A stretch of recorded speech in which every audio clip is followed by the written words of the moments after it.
नमस्कार, जय हिंद, वंदे मातरम दोस्तों। द एग्जाम पॉइंट के यूट्यूब चैनल पर आप सभी का स्वागत है। दोस्तों, भारतीय संविधान के अंतर्गत हम लोग जो है प्रैक्टिस कर रहे हैं इस समय। तो आज का जो है प्रैक्टिस नंबर 2 है और भारतीय संविधान सभा एवं भारतीय संविधान से जो महत्वपूर्ण क्वेश्चन बन सकते थे उसको जो है आज हम लोग टॉप 15 के अंतर्गत देखने वाले हैं। तो ये प्रैक्टिस सेट चाहे यूपी ट्रिपल एस सी पेट का हो, चाहे सुपर टेट हो या एसएससी या यूपीपी, कोई भी जो है एक दिवसीय कंपटीशन हो, सभी के लिए महत्वपूर्ण होने वाला है। तो दोस्तों, आप वीडियो को ज़्यादा से ज़्यादा शेयर करिए जिससे जो है अन्य लोग भी इसका जो है लाभ मिल सके। तो चलिए आइए देखते हैं प्रैक्टिस सेट में दो में वो महत्वपूर्ण क्वेश्चन कौन कौन से हैं जो आपके लिए सबसे ज़्यादा इम्पोर्टेंट हैं। तो देखिए, इसका जो है पहला प्रश्न है कि भारत की स्वतंत्रता के समय इंग्लैंड में किस पार्टी की सरकार थी। भारत जब स्वतंत्र हुआ या स्वतंत्रता जब मिली तो उस समय इंग्लैंड में जो है किस पार्टी की सरकार थी। तो उस समय जो है इंग्लैंड में लेबर पार्टी की सरकार थी। ठीक है, किसकी सरकार थी? लेबर पार्टी की सरकार थी। जब भारत 1947 में स्वतंत्र हुआ था तो उस समय जो है ब्रिटेन में किसकी सरकार थी? लेबर पार्टी की सरकार थी। ठीक है, उस समय जो है प्रधानमंत्री कौन था? तो उस समय सर क्लेमेंट एटली जो है प्रधानमंत्री बने थे और वो किससे संबंधित थे? तो लेबर पार्टी से जो है उनका संबंध था। ठीक है, अगला क्वेश्चन है कि भीमराव अंबेडकर का संविधान सभा में निर्वाचन हुआ था। चलिए बताइए कि भीमराव अंबेडकर का संविधान सभा में निर्वाचन किस क्षेत्र से हुआ था। ये प्रश्न है आपका और सबसे ज़्यादा महत्वपूर्ण प्रश्न भी है। तो ये कहाँ से हुए थे? तो निर्वाचित हुए थे मुंबई प्रेसिडेंसी से। कहाँ से? मुंबई प्रेसिडेंसी से। देखिए, सबसे पहले क्या हुए थे कि बंगाल से निर्वाचित हुए थे, लेकिन जब बंटवारा हुआ तो बंगाल चला गया। बांग्लादेश पूर्वी पाकिस्तान के बाद हिस्से में, जो वर्तमान में आज बांग्लादेश है, तो पूर्वी पाकिस्तान के अंतर्गत चला गया। तो वहाँ से इनकी सीट क्या हो गई? रद्द हो गई। फिर उसके बाद क्या हुआ कि जब इन्हें संविधान निर्माण के लिए चुना गया तो ये हुआ कि ये किसी न किसी जो है माध्यम से संविधान सभा में आए। तो संविधान सभा में जाने के लिए एक ही था कि चुनाव के द्वारा आना था, और चुनाव के द्वारा आना था उन्हें, तो उन्हें कहीं न किसी क्षेत्र से खड़ा किया जाता। तो वो कहाँ से खड़े हुए थे? तो मुंबई प्रेसिडेंसी से खड़े हुए थे। ठीक है, चलिए अगले क्वेश्चन की तरफ हम लोग बढ़ते हैं। अगला प्रश्न है कि भारतीय संविधान को 26 नवंबर 1949 को किसके द्वारा अधिनियमित किया गया? संविधान सभा द्वारा, भारतीय गवर्नर जनरल द्वारा, भारतीय संसद द्वारा कि ब्रिटिश संसद द्वारा? तो इसका आंसर क्या हो जाएगा कि 26 नवंबर 1949 को जो है भारतीय संविधान किसके द्वारा अधिनियमित किया गया? तो संविधान सभा के द्वारा अधिनियमित किया गया। किसके द्वारा अधिनियमित किया गया? संविधान सभा के द्वारा अधिनियमित किया गया। ठीक है, चलिए अगला प्रश्न है कि संविधान सभा के संवैधानिक सलाहकार कौन थे? संविधान सभा के संवैधानिक सलाहकार कौन थे? तो यहाँ पर चलिए आप बताइए फटाक से आंसर क्या होगा। देखिए, इसका जो आंसर होगा वो होगा बी एन राव। आप अभी व्याख्या पे मत जाइए, ठीक है, यहाँ पर आंसर देने का प्रयास करिए। कौन थे? तो वी एन राव। इन्हीं को जो है संवैधानिक सलाहकार नियुक्त किया गया था। अब देख लेते हैं कि इन्हें जो है संवैधानिक सलाहकार नियुक्त किया गया था, साथ ही इन्होंने ही जो है सबसे पहले संविधान का प्रारूप भी तैयार किया था। तो प्रश्न ये भी बनता है कि संविधान का पहला प्रारूप किसने तैयार किया था? तो बी एन राव ने तैयार किया था। किसने तैयार किया था? बी एन राव ने तैयार किया था। और बी एन राव ने जो है एक और देश के संविधान का भी प्रारूप तैयार किया था। वो देश कौन सा था? म्यांमार। कौन सा था? म्यांमार का भी इन्होंने जो है संविधान का प्रारूप तैयार किया था। तो ये आपके लिए बहुत ही इम्पोर्टेंट है, ये आप इसे मोस्ट इम्पोर्टेंट में रखे रहिए। ठीक है, चलिए अगले प्रश्न की तरफ बढ़ते हैं। अगला प्रश्न है कि निम्नलिखित में से कौन संविधान प्रारूप समिति के सदस्य नहीं थे? ठीक है, 7 सदस्य थे। उन सातों सदस्यों में से कौन जो है संविधान के प्रारूप समिति के सदस्य नहीं है? तो यहाँ पर आंसर हो जाएगा आपका, क्या हो जाएगा? जी.बी. मावलंकर। क्या हो जाएगा? जी.बी. मावलंकर। बाकी जितने भी थे, चाहे वो एन गोपालास्वामी हो जाएं, अलादे कृष्ण स्वामी अय्यर हो जाएं या के मुंशी, ये सभी के सभी जो है संविधान के प्रारूप समिति के सदस्य थे। और इसके अध्यक्ष कौन थे? तो इसके अध्यक्ष थे डॉक्टर भीमराव अंबेडकर। ठीक है दोस्तों, चलिए अगला जो प्रश्न है बहुत ही इंपॉर्टेंट प्रश्न है ये, 6वां नंबर जो है प्रश्न, ये बहुत ही मोस्ट इंपॉर्टेंट प्रश्न है। क्या मोस्ट इंपॉर्टेंट प्रश्न है ये, इसको जो है अपने दिमाग में बैठा लीजिए, क्योंकि ये हर बार किसी न किसी परीक्षा में टपक ही जाता है। प्रश्न क्या है कि प्रांतों से संविधान सभा के सदस्य चुने गए थे। कैसे चुने गए थे? तो यहाँ पर देखिए कह रहा है कि उन प्रांतों के लोगों के द्वारा सीधे निर्वाचित हुए थे, जैसे वर्तमान में हो रहा है।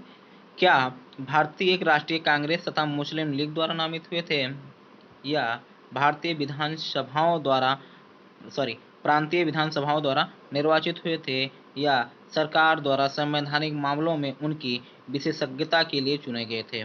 तो क्या होगा आंसर, फटाफट बताइए हमें। तो इसका आंसर होगा प्रांतीय विधानसभाओं द्वारा निर्वाचित हुए थे। ठीक है, प्रांतीय विधानसभाओं द्वारा क्या हुए थे? निर्वाचित हुए थे। ठीक है, चलिए अगला प्रश्न है कि संविधान सभा की प्रथम बैठक की अध्यक्षता किसने की थी? बहुत ही मोस्ट इम्पॉर्टेंट प्रश्न है, बहुत ही कंफ्यूजन वाला प्रश्न है। क्यों? क्योंकि कुछ लोग इसको तुरंत टिक करेंगे डॉक्टर राजेंद्र प्रसाद। नहीं, ये नहीं होंगे। फिर देखिए संविधान सभा की जब पहली बैठक हुई थी तो जल्दी जल्दी में बैठक हुई थी, ना कोई अध्यक्ष चुना जा सका था, कुछ भी नहीं हो पाया था। तो जब बैठक हुई तो ये हुआ कि किसे जो है वर्तमान समय की कार्रवाई के लिए किसे अध्यक्ष चुना जाए, तो अस्थायी तौर पर चुना गया था किसे? डॉक्टर सच्चिदानंद सिन्हा को। ये उस समय जो है वर्तमान उस समय जो है सबसे वरिष्ठ जो है उस समय नेता थे, लीडर थे। तो इसलिए कहा गया कि ये जो है आज की कार्रवाई के लिए इन्हें जो है हम अध्यक्ष चुना जाता है। तो जब पहली बैठक हुई थी 9 दिसंबर 1946 को, तो उस समय जो है उसकी अध्यक्षता किसने किया था? डॉक्टर सच्चिदानंद सिन्हा जी। और ये क्या थे? अस्थायी सदस्य चुने अध्यक्ष चुने गए थे। क्या? अस्थायी अध्यक्ष उस समय चुने गए थे। ठीक है, जब दूसरी बैठक हुई, दूसरी बैठक कब हुई? 11 दिसंबर 1946 को। तब उस समय जो है अस्थायी अध्यक्ष किसे चुना गया? डॉक्टर राजेंद्र प्रसाद को चुना गया। ठीक है, इतना आप ये याद रखिए। चलिए अगला प्रश्न है कि भारतीय संविधान का प्रथम प्रारूप, देखिए यहाँ से प्रिंटिंग मिस्टेक है। प्रश्न होना चाहिए कि भारतीय संविधान का प्रथम प्रारूप तैयार किया गया था, किसके द्वारा तैयार किया गया था? तो अभी मैंने बताया था जस्ट BN राव के द्वारा। इन्होंने और किस देश का जो है संविधान का प्रारूप तैयार किया था? तो म्यांमार का। किसका तैयार किया था? म्यांमार का। ठीक है दोस्तों, चलिए आगे बढ़ते हैं हम लोग। और अगला प्रश्न है कि संविधान को 26 जनवरी के दिन लागू करने का निर्णय लिया गया था, क्योंकि 26 जनवरी को ही क्यों लागू किया गया? इसके पीछे क्या कारण था? तो बताइए दोस्तों, इसके पीछे क्या कारण हो सकता है? तो देखिए उस समय जो है कांग्रेस ने जो है इसी तिथि को क्या मनाया था? अपना स्वतंत्रता दिवस के रूप में मनाया था। इसीलिए जो है 26 जनवरी 1950 को संविधान को लागू किया गया। ठीक है दोस्तों, चलिए अगला प्रश्न है कि भारतीय संविधान सभा के उद्घाटन अधिवेशन की अध्यक्षता की गई थी।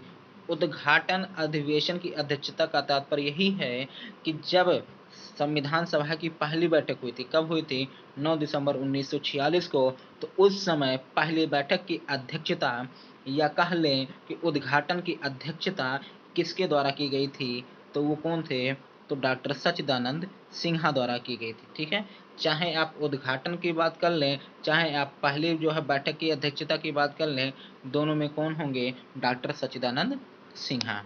ठीक है दोस्तों, चलिए अगला प्रश्न है कि निम्नलिखित में से कौन कैबिनेट मिशन का सदस्य नहीं था?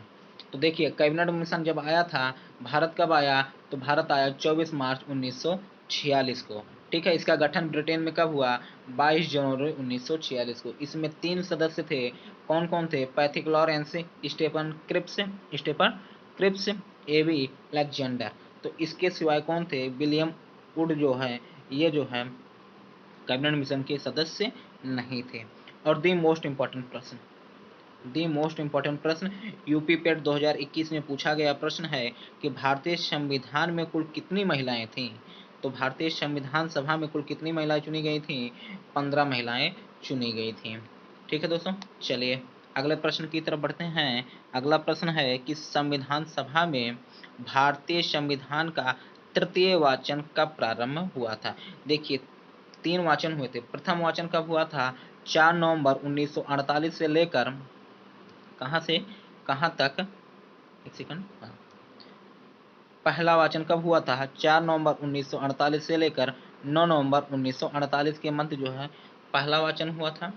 दूसरा वाचन शुरू होता है उसके एक हफ्ते बाद, पहले वाचन के एक हफ्ते बाद शुरू होता और 1 साल तक, लगभग 1 साल तक चलता है। अर्थात यहाँ पर 15 नवंबर 1948 से लेकर 17 अक्टूबर 1949 तक द्वितीय वाचन चलता है। फिर उसके बाद तृतीय वाचन कब शुरू होता है? उसके 1 महीने बाद, अक्टूबर के बाद, अच्छा 1 महीने, देखिए यहाँ पर 17 के बाद 14, अक्टूबर से नवंबर, तो 1 महीने बाद शुरू होता है 14 नवंबर 1949 से और 26 नवंबर 1949 तक इसका वाचन शुरू होता है। तो तृतीय वाचन कब शुरू हुआ था? 14 नवंबर 1949। तो यहाँ पर क्या हो जाएगा? 14 नवंबर 1949। ठीक है दोस्तों, चलिए अगला प्रश्न है कि भारतीय संविधान सभा की अंतिम बैठक की सही तिथि क्या थी। देखिए भारतीय संविधान सभा की अंतिम बैठक कब हुई थी? तो भारतीय संविधान की सभा की अंतिम बैठक 24 जनवरी 1950 को। कब? 24 जनवरी 1950 को, या यूं कह ले कि संविधान के लागू होने के 2 दिन पहले ही इसकी अंतिम बैठक हुई थी। ठीक है, चलिए, और आज का जो है अंतिम प्रश्न है कि भारत का संविधान अंगीकृत एवं अधिनियमित हुआ था। इसको आप मोस्ट इम्पोर्टेंट प्रश्न में रख लीजिए, क्योंकि ये बार बार पूछा जाने वाला प्रश्न है। ठीक है, तो भारत का संविधान कब अंगीकृत या अधिनियमित हुआ था? तो 26 नवंबर 1949 को, 26 नवंबर 1949 को। और इसी कारण 26 नवंबर को प्रत्येक साल जो क्या मनाया जाता है? संविधान दिवस मनाया जाता है। क्या मनाया जाता है? संविधान दिवस मनाया जाता है। ठीक है दोस्तों, तो चलिए आज के जो है टॉप 15 में इतना ही रखते हैं। आपने जो है 15 में से आपने कितने सही किए इसको हमें कमेंट करके जरूर बताइए। तो फिर मिलते हैं एक और बेहतरीन प्रैक्टिस के साथ, तब तक के लिए जय हिंद।